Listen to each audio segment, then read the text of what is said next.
If you watched the final moments of Pluribus episode 7 and saw a broken woman surrendering to the warm embrace of the collective, you fell for it. You saw exactly what the Hive saw. Capitulation. You saw Carol Sturka, finally exhausted by the crushing weight of absolute liberty in a vacuum, painting "come back" on the asphalt like a white flag, lunging into Zosha's arms like a drowning woman grabbing a life preserver. But you missed the smoking gun, and it was hanging right there on her wall. Not set dressing or ambiance, it's a tactical declaration of war. Georgia O'Keeffe's 1939 painting, Belladonna. If you don't know what Belladonna means, if you don't know why Carol stole that painting, hung it in her house, and stared at it before inviting Zosha back, you have fundamentally misread the visual language Vince Gilligan has been constructing for 7 episodes. Carol didn't surrender, she armed a trap.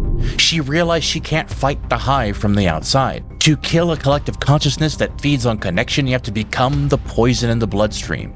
You have to dilate your pupils, look seductive, and wait for them to swallow you whole. She has become the Belladonna. We're going to dissect the architecture of this lie, the semiotics of the green light, the thermodynamic war hidden in a tepid bottle of Gatorade, the maritime tragedy encoded in the hood ornament of a stolen Rolls Royce, and the 8613 frequency where the Hive bleeds its thoughts onto the airwaves. This is a forensic audit of an assassination attempt disguised as a hug.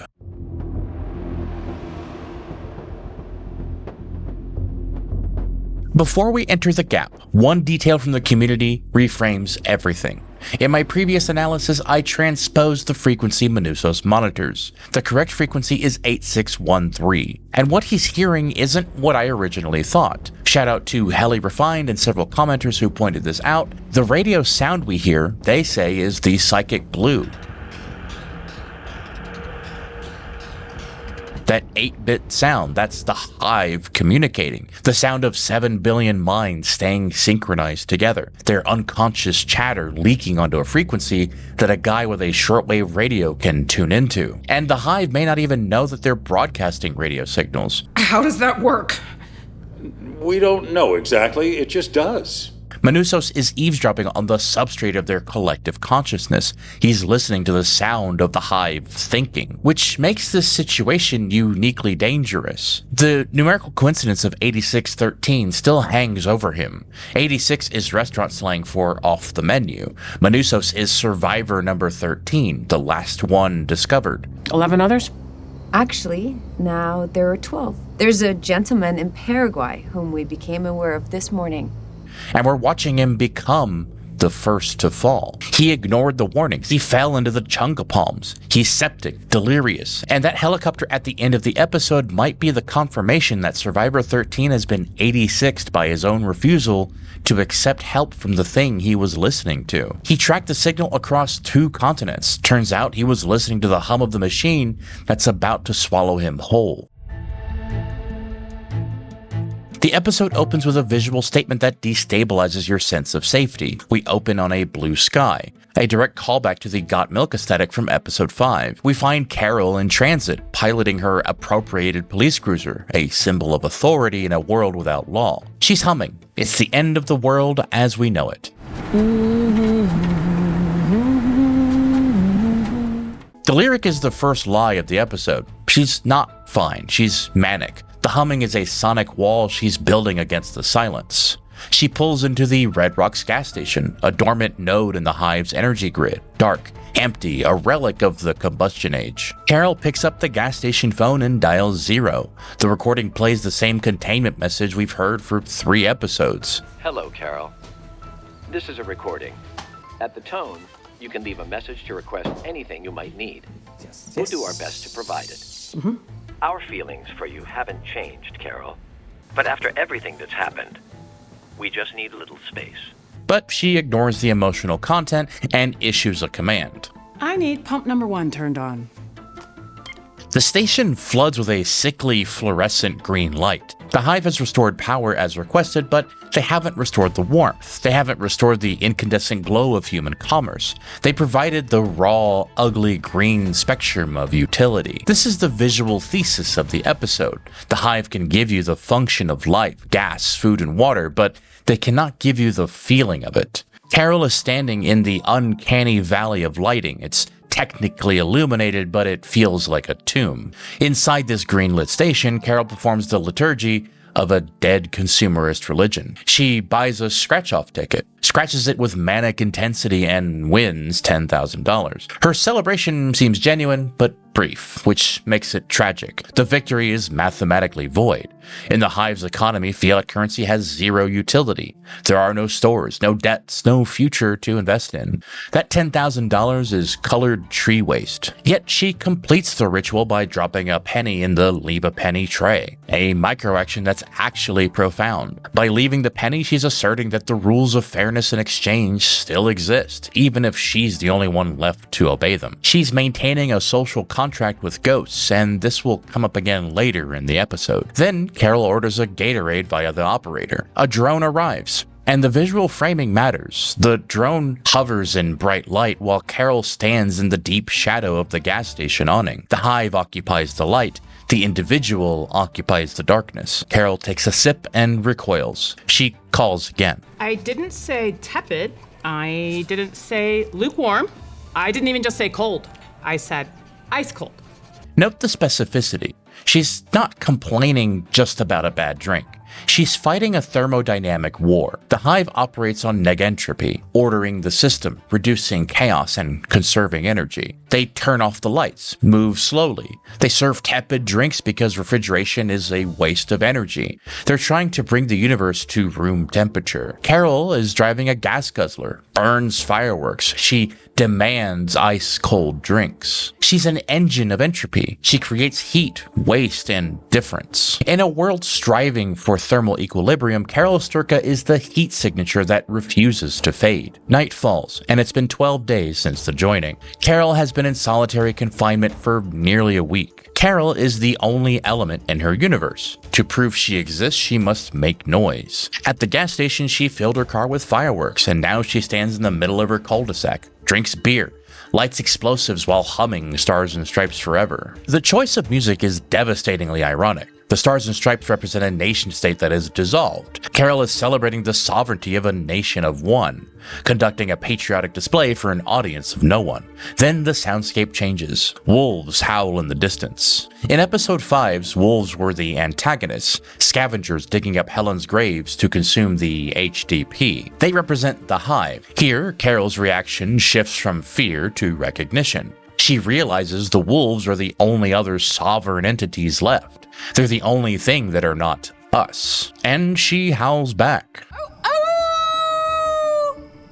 This is her attempt at defection. Rejected by the civilized collective of the Hive, Carol attempts to join the feral collective of the pack. For a moment, they respond. There's a dialogue. But then Carol escalates. She begins wailing and screaming, pushing her vocalization into a manic, unhinged register that mimics the chaos of her internal state.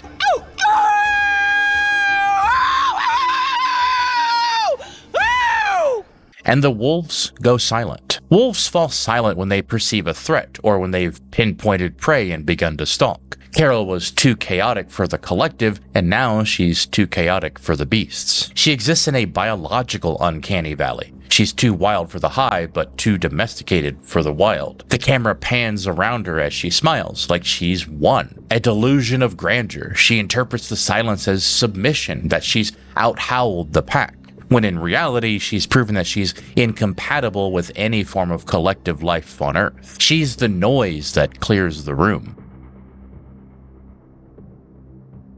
Carol goes to the country club to play golf, but the course isn't what it used to be. The greens are returning to wildness, and grazing in the middle of what used to be the back nine is a massive bison and rabbit chewing on the overgrown weeds. This is the rewilding of America happening in real time. The golf course is the ultimate symbol of human dominion over nature. Artificial obstacles, manicured grass, keeping the wild at bay so rich people can walk around in ugly pants. Now it's being reclaimed. The Hive, forbidden from harming life, has stepped back and let nature do what it does. She finishes her round, if you can call it that, and sees the abandoned fleet of the vanished elite in the parking lot. She chooses a Rolls Royce, adorned with heart-shaped balloons and "just married" written on the rear window. The camera focuses on the spirit of ecstasy, the winged woman leaning forward into the wind that graces every Rolls Royce, modeled after Eleanor Velasco Thornton. She was the secretary and secret mistress of Baron Montague, a pioneer of the British automobile movement.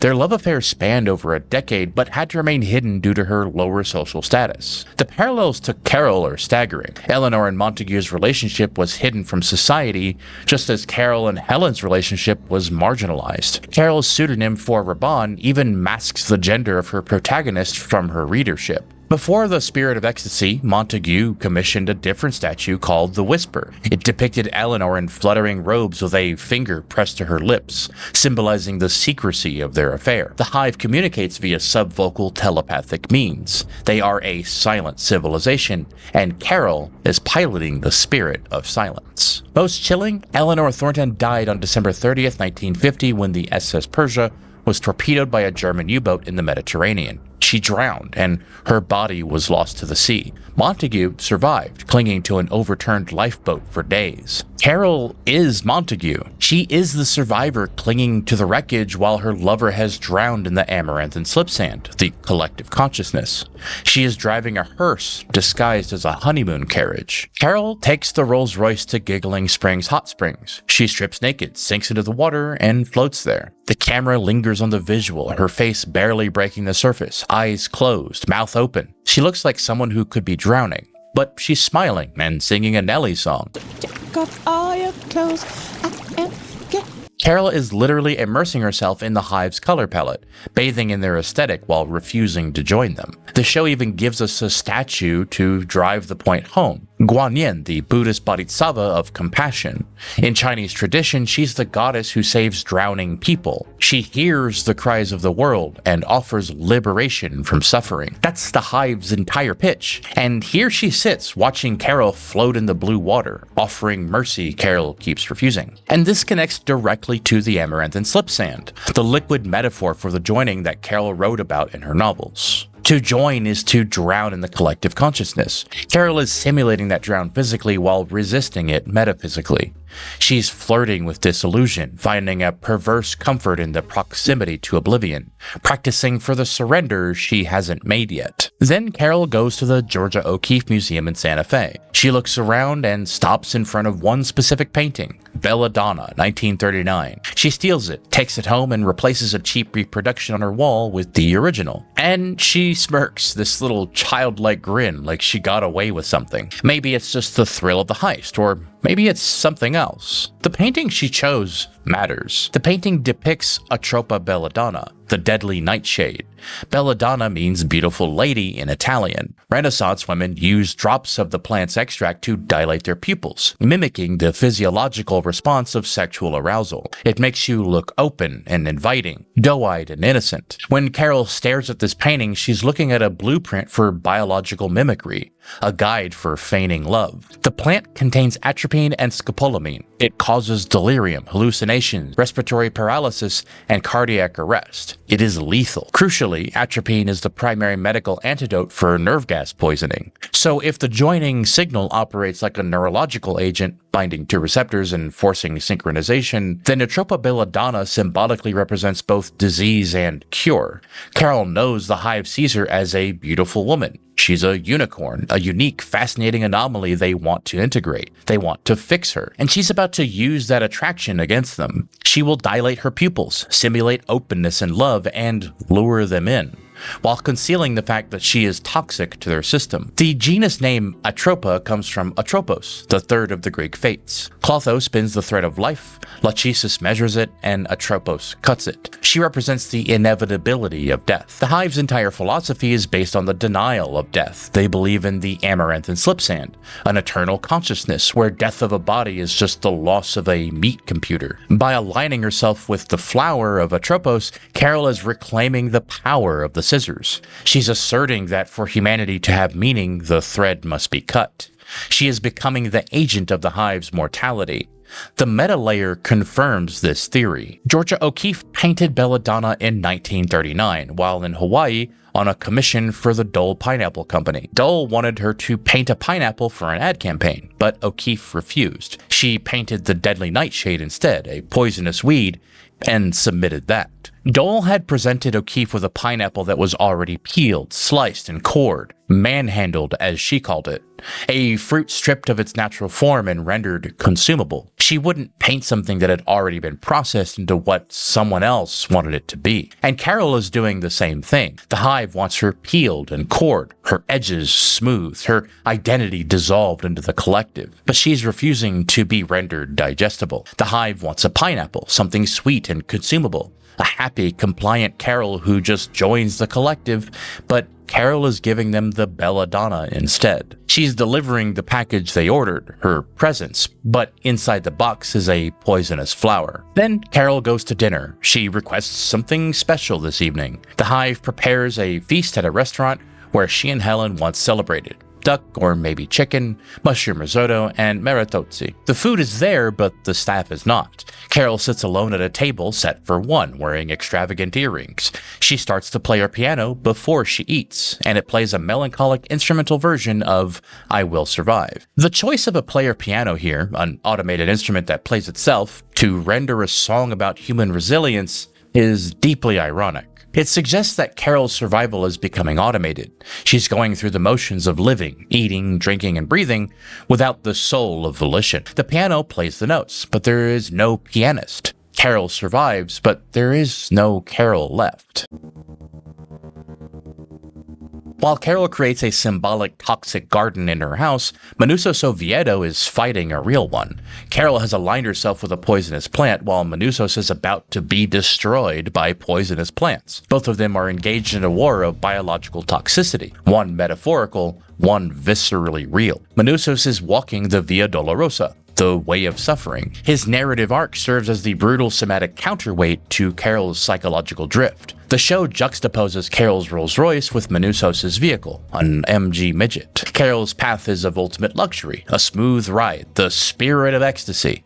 Gas pumps turned on for her, exploiting the hive's resources to live in a simulation of the old world. Manousos' path, however, is small and cramped. It requires constant physical labor, siphoning gas by mouth, rejecting the hive's comfort for gritty, painful reality. Diabate and Manousos represent the two extremes of response to the joining. Diabate is Cypher, fully accepting the matrix built around him. Manousos is the real human, refusing anything the hive offers, even a simple bottle of water, just like Carol did when she first met Sosha. Carol exists between these worlds. She is Neo in the subway station, in the Gap, alone. She's conflicted. We find Manousos driving through South America, a tiny, vulnerable car that emphasizes the smallness of human artifacts against the scale of the invasion. He's siphoning gas from abandoned vehicles, leaving money on windshields, a moral gesture that no one will ever collect. Just like when Carol left a penny at the gas station. As he drives, he listens to English language learning tapes we saw him pick up from his mother's house in the previous episode. Each of them are narrative ciphers. The world is big. This is a rejection of the hive's connectivity. Distance still exists. The world is vast, lonely, physically demanding. To whom do the coats belong? The coats belong to them. This plays while we see later images of abandoned clothes on the trail and many of the hive members carrying clothes and washing them on the way through South America. The clothes are human bodies. The them is the collective who now claims ownership of everything, including the remnants of people who once wore them. The girl saves the mouse from the trap.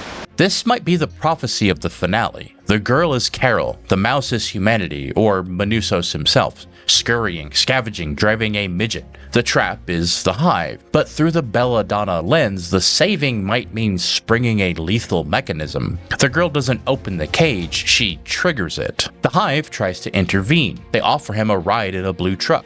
They warn him about dehydration, kidney stones. They plead, and Manousos ignores them. At the entrance to the Darien Gap, Manousos stops. He douses the car with gas and sets it ablaze. We watch as the Catholic icon hanging from the mirror burns and the English tapes melt. The burning of the icon deserves special attention. This is a theological abdication. Manousos is severing his connection to the divine order that failed to protect humanity. If God allowed the hive to consume the world, then God's symbols deserve the fire. His dialogue is a declaration of war.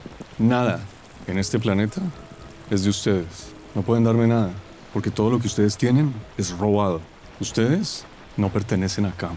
The hive believes they're stewards saving a dying planet. Manousos identifies them as squatters. By burning the resources rather than letting the hive conserve them, he enacts a scorched earth policy of one. Then he walks into the gap, hiking for hours. And then a moment of banal, physical human error. He slips on a wet rock, falls back into a chunga palm, and the spikes impale his back.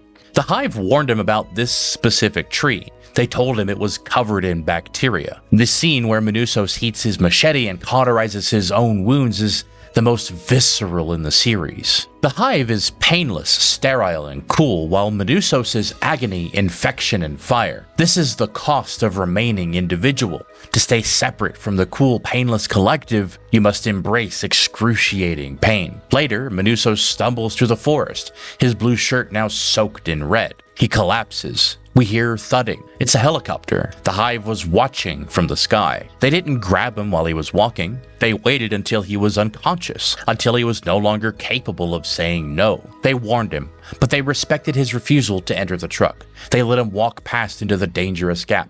They didn't intervene physically until after he collapsed from sepsis and exhaustion. To them, this is an act of mercy. Their programming forbids watching him die if they can stop it. An unconscious human cannot refuse consent. So the preservation of life protocol overrides the non-interference protocol. But to Manousos, this is kidnapping, capture. This is the tragedy of bureaucracy. Two incompatible value systems colliding in a jungle clearing. The hive saves him because they must, but Manousos would rather die than be saved by the thing he spent weeks resisting. And neither of them is wrong. 48 days. The show jumps forward over a month. The time skip reveals the acceleration of decay. Carol's psychology has shifted from active resistance to depressive nihilism. Even Manousos, the most resilient survivor, has been neutralized in less than 2 months. The 10-year extinction timeline Diabate mentioned is an optimistic estimate. The psychological collapse of the immune is happening much faster. The hive doesn't need to wait 10 years, they just need to wait a few months for the immune to self-destruct from loneliness. We find Carol on the roof of a parking garage, a stereo blasting Judas Priest's "You've Got Another Thing Coming." It's a defiant anthem about refusing to surrender, about proving the doubters wrong. She's hitting golf balls at the skyscraper across the street, methodically shattering window after window. The song insists if you think I'll sit around while the world goes by, you're thinking like a fool. But that's exactly what she's doing. The world has gone by. She's swinging at ghosts. And her outfit is a blue shirt with tan pants. She's dressed like Manousos was in the forest. The woman who bathes in hot springs and drives a Rolls Royce has unconsciously adopted the uniform of the aesthetic who burns his icons and walks into the jungle. The gap is closing. Carol and Manousos are converging, not just geographically, but psychologically. Both are being ground down to the same nub of exhausted defiance. The act itself is pure entropy. She creates disorder, shattered glass raining down into the empty offices, while Judas Priest is promising she's got fight left. It's the inverse of Diabate's controlled hedonism. He plays games the hive provides, Carol destroys infrastructure the hive maintains. But both are trapped in loops of their own design, mistaking motion for meaning. We see Carol sitting in her cul-de-sac, surrounded by a ring of large fireworks. 9 of them strung together with one fuse. One of the rockets tips over, and a few moments later fires directly past her head. But she doesn't flinch. Her eyes were closed, almost like she was accepting it, ready for what was about to happen. But it doesn't hit her, and she doesn't look surprised or scared. She's just done, resigned. This was a test. The firework missed by chance. The hive did not intervene. They respected her space to the point of letting her almost blow her own head off. This is the moment Carol realizes she's truly alone. The hive isn't watching closely enough to stop a rocket. She breaks, or appears to. Carol drives to Simone's home improvement. buys a huge bucket of white paint, returns to the cul-de-sac and paints 2 words on the asphalt, large enough to be seen from orbit. This is the surrender, or so it seems. She has used the Hive's own surveillance medium against them. She knows they're watching from the MQ-9 Reaper drones. She's sending them a visual text message to the sky. But remember the belladonna and the dilated pupils. White paint on a dark street. She is opening the eye. She is creating the lure. And the Hive responds instantly. A small blue car pulls up. Zosha steps out. Zosha is wearing black and reddish brown, earth tones, blood tones. And Carol goes outside to greet Zosha, now wearing a white shirt and blue jeans, the color of the belladonna painting she just hung on her wall. She is visually and physically embodying the poisonous flower. They walk toward each other, mirror each other's movements. And Carol lunges. She embraces Zosha, clings to her, sobbing, hyperventilating, and Zosha hugs her back. To the Hive, this is victory.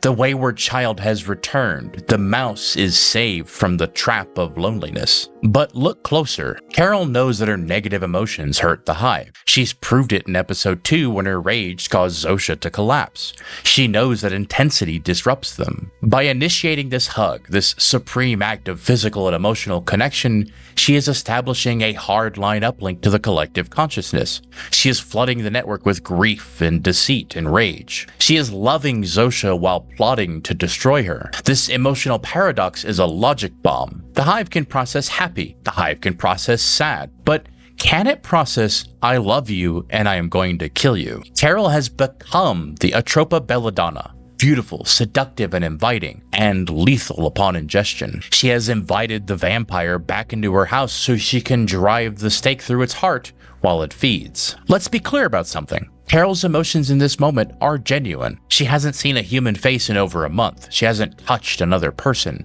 She's been screaming at wolves and playing Russian roulette with fireworks. When Zosha steps out of the blue car, Carol doesn't execute some mastermind trap. She breaks, and the hug and the sobbing, it's all real. But the comfort is hollow, because Carol has never known the real Zosha. From the moment they met, Zosha has been an avatar, a face the collective consciousness chose to wear when they speak to Carol. There was never a person there, only the mask. Carol knows this, and she's hugging her anyway, because after 48 days of absolute isolation, even a puppet is better than nothing. This is the Raban parallel.